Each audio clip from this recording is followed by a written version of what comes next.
উপস্থিত 11 দলীয় ঐক্যবদ্ধ বাংলাদেশের শরিক দল সমূহের সম্মানিত নেতৃত্ববৃন্দ,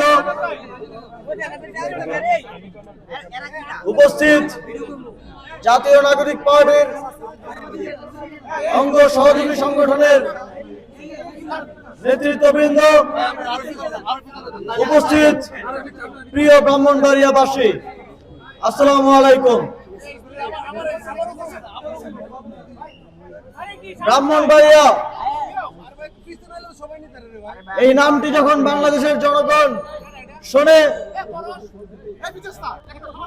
প্রথমেই তাদের মনে একটি শক্তিশালী দুর্গের কথা আসে, যেই দুর্গ থেকে বাংলাদেশের সকল গণতান্ত্রিক আন্দোলনে ব্রাহ্মণবাড়িয়ার দেশপ্রেমিক জনগণ জীবন দিয়ে সফল করেছে। 2013 সালে শাপলা চত্বর হত্যাকাণ্ডে ব্রাহ্মণবাড়িয়ার 12 জনেরও অধিক সন্তান জীবন দিয়েছে।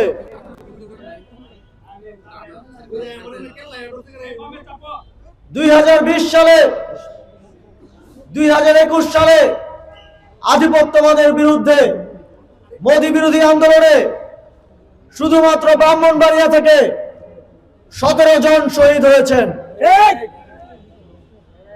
সর্বশেষ জুলাই গণঅভ্যুত্থানেও এই মাটিতে জন্ম নেয়া 17 জন বীর শাহাদাত বরণ করে আমাদেরকে একটি দ্বিতীয় স্বাধীনতা অর্জন করে দিয়েছেন। বাংলাদেশের গণতান্ত্রিক আন্দোলনে এবং বাংলাদেশের মানুষকে ফ্যাসিবাদ থেকে মুক্ত করার আন্দোলনে ব্রাহ্মণবাড়িয়ার এই অবদান পুরো বাংলাদেশ আজীবন মনে রাখবে।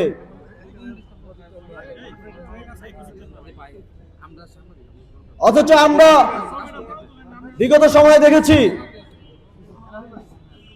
যেই ফ্যাসিবাদী সরকার ছিল তারা শুধুমাত্র গণতান্ত্রিক আন্দোলনে গুরুত্বপূর্ণ ভূমিকা রাখার কারণে ব্রাহ্মণবাড়িয়াকে বঞ্চিত করেছে, বৈষম্যের শিকার করেছে। আমরা দেখেছি যে আলেম ওলামারা দেশের জন্য জীবন দিতে কখনো কার্পণ্য বোধ করেনি, তাদেরকে নানা ধরনের ট্যাগ দিয়ে দেশের সকল সুযোগ সুবিধা থেকে বঞ্চিত করা হয়েছে। অন্তর্বর্তীকালীন সরকার দায়িত্ব গ্রহণ করার পর আমরা বলেছি,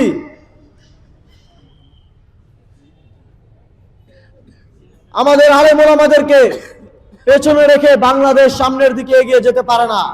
বিজলি কেবলস এর স্কিন কোটেড ইনসুলেশন আগুন প্রতিরোধী। বিজলি কেবলস, নিরাপদ আজীবন।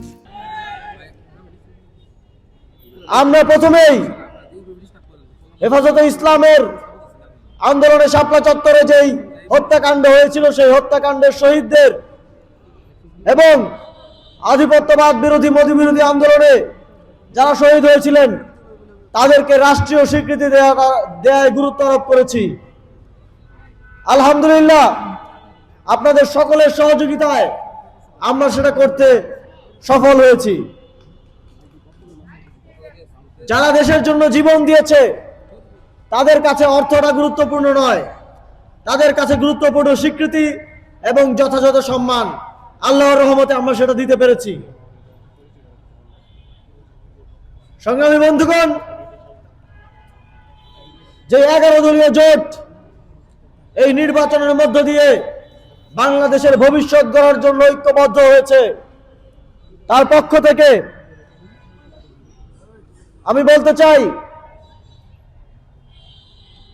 আমরা নির্বাচিত হলে কওমি শিক্ষার্থীদের জন্য শিক্ষা, ইসলামিক গবেষণা, ব্যাংকিং, গণমাধ্যম এবং প্রযুক্তি খাতে প্রশিক্ষণ এবং কর্মসংস্থান সৃষ্টিতে বিশেষভাবে মনোযোগ দিব। আমরা কোনোভাবে যারা কওমি শিক্ষার্থী আছেন তাদেরকে সাধারণ লাইনের শিক্ষার্থীদের থেকে আলাদা করে দেখব না। তাদের সক্ষমতা বৃদ্ধির জন্য ইতিমধ্যে যখন আমি দায়িত্বে ছিলাম আমরা কম্পিউটার প্রশিক্ষণ শুরু করেছিলাম। আমরা মাদ্রাসাগুলোতে মাদ্রাসা শিক্ষার্থীদের ক্রিকেটে নিয়ে আসার জন্য প্রশিক্ষণের উদ্যোগ নিয়েছিলাম।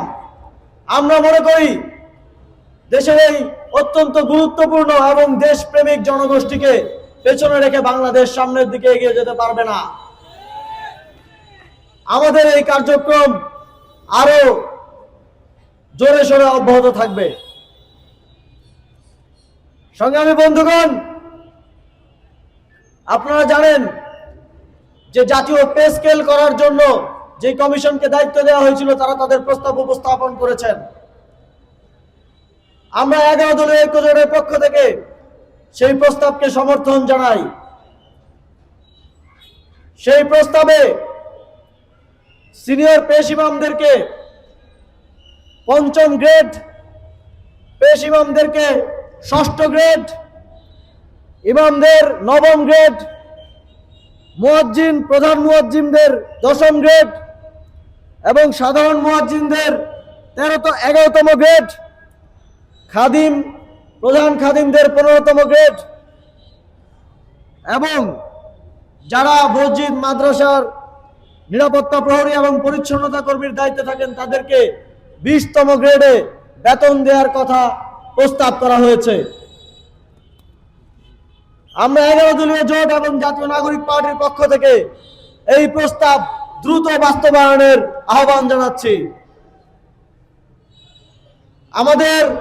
আপনাদের ভোটে যদি 11 দলীয় জোট সরকার গঠন করতে পারে, আমরা এই প্রস্তাব দ্রুত বাস্তবায়নের মাধ্যমে ধর্মীয় প্রতিষ্ঠানের এই দায়িত্বগুলো যারা পালন করেন তাদেরকে পে স্কেলের অন্তর্ভুক্ত করব ইনশাআল্লাহ। সংগ্রামী বন্ধুগণ, আপনাদের এই আসনে 11 দলীয় জোটের পক্ষ থেকে মনোনয়ন দেওয়া হয়েছে জাতীয় নাগরিক পার্টির একজন অন্যতম গুরুত্বপূর্ণ নেতা, যিনি 2018 সাল থেকে গণতান্ত্রিক আন্দোলনে, আধিপত্যবাদ বিরোধী আন্দোলনে গুরুত্বপূর্ণ অবদান রেখে আসছেন। ঢাকা বিশ্ববিদ্যালয়ে যখন আমরা আন্দোলন করেছি তাকে কয়েকবার রক্তাক্ত হতে, কারাবরণ করতে আমরা দেখেছি। তিনি এদেশের মানুষের জন্য সেই সময় থেকে কাজ করে আসছেন, এখনো কাজ করে যাচ্ছেন। আমরা বিশ্বাস করি যদি আপনারা 12 ফেব্রুয়ারি শাপলাকলিতে ভোট দিয়ে তাকে জয়যুক্ত করেন, তিনি আরো প্রবল বেগে আপনাদের জন্য সামনের দিনেও কাজ করে যাবেন। 11 দলীয় জোটের পক্ষ থেকে আমরা মোহাম্মদ আদাউল্লাহ ভাইয়ের প্রতি আমাদের আস্থা রেখেছি এবং তাকে ব্রাহ্মণবাড়িয়া 3 আসনের জনগণের কাছে আমানত হিসেবে দিয়ে যাচ্ছি। আমাদের বিশ্বাস আপনারা তাকে বিজয়ী করে নিয়ে আসবেন। 12 তারিখ 11 দলীয় জোটের মার্কা হচ্ছে আপনাদের আসনে শাপলাকলি। 12 তারিখ সারাদিন আপনারা শাপলাকলিকে ভোটের মাধ্যমে জয়যুক্ত করবে, এটা আমাদের বিশ্বাস। 12 তারিখ ব্যালটে কোন মার্কায় ভোট হবে? আরো জোরে বলুন। 12 তারিখে সারাদিন শাপলাকলিতে ভোট দিন। 12 তারিখ সারাদিন শাপলাকলিতে ভোট দিন। 12 তারিখ 11 দলীয় জোটের পক্ষ থেকে ব্রাহ্মণবাড়িয়া 1 আসনে জামায়াতে ইসলামের প্রার্থী অধ্যাপক একেএম আমিনুল ইসলামকে মনোনীত করা হয়েছে। ব্রাহ্মণবাড়িয়া 2 আসনে জাতীয় নাগরিক পার্টির পক্ষ থেকে 11 দলীয় জোটের পক্ষ থেকে আশরাফ মাহাদিকে মনোনীত করা হয়েছে। 4 আসনে জামায়াতে ইসলামের প্রার্থী 11 দলীয় জোটের পক্ষ থেকে আতাউর রহমান সরকারকে মনোনীত করা হয়েছে। ব্রাহ্মণবাড়িয়া 5 আসনে মুফতি আমজাদ হোসেন আশরাফিকে রিকশা মার্কায় বাংলাদেশ খেলাফত মজলিসের পক্ষ থেকে মনোনীত করা হয়েছে এবং ব্রাহ্মণবাড়িয়া 6 আসনে মোহাম্মদ মহসিনকে জামাত ইসলামীর পক্ষ থেকে 11 দলীয় জোটের পক্ষ থেকে ঘোষণা করা হয়েছে। ব্রাহ্মণবাড়িয়া বাসীর প্রতি আমাদের আহ্বান থাকবে, আপনারা 11 দলীয় জোটের প্রার্থীদেরকে জয়যুক্ত করার মধ্য দিয়ে ঐক্যবদ্ধ বাংলাদেশের যে ঐক্য হয়েছে তাদেরকে আপনাদের জন্য কাজ করার সুযোগ করে দেবেন এবং আমরা গতানুগতিক ধারায় যারা বিগত সময়ে বারবার কথা দিয়ে থাকেনি তাদের মতো হবে না। আমরা ইতিপূর্বে আমাদের কথা রেখেছি, আমরা রক্ত দিয়ে আমার কমিটমেন্ট রক্ষা করেছি, সামনের দিনও আমরা তাও অব্যাহত রাখবো ইনশাআল্লাহ। আপনারা জানেন এছাড়াও এবার আরেকটি ব্যালটে ভোট হবে, সেটা হচ্ছে গণভোট। আমরা মনে করি যদি এবারের মতো ভবিষ্যতেও নির্বাচনে আপনারা ভোট দিতে চান, বিগত 3টি নির্বাচনের মতো ভোট দেয়া থেকে বঞ্চিত না হতে চান, তাহলে গণভোটে হ্যাঁ ভোট দিন। যদি শেখ হাসিনার মতো ভবিষ্যতে আর কোন স্বৈরাচার দেখতে না চান যে আপনাদের সন্তানদের রক্ত ঝরিয়েছে, তাহলে গণভোটে হ্যাঁ ভোট দিন। যদি ঘুষ ছাড়া মামা চাচা ছাড়া চাকরি পেতে চান, তাহলে হ্যাঁ ভোটে ভোট দিন। যদি ব্যাংকে রাখা নিজের টাকার আমানতের নিরাপত্তা চান, ব্যাংক লুটেরাদের থেকে রক্ষা পেতে চান, তাহলে হ্যাঁ ভোটে ভোট দিন। যদি আদালতে ন্যায় বিচার পেতে চান, তাহলে গণভোটে হ্যাঁ ভোট দিন। যদি দুর্নীতি, চাঁদাবাজি, অর্থ পাচার বন্ধ করতে চান, তাহলে হ্যাঁ ভোট দিন।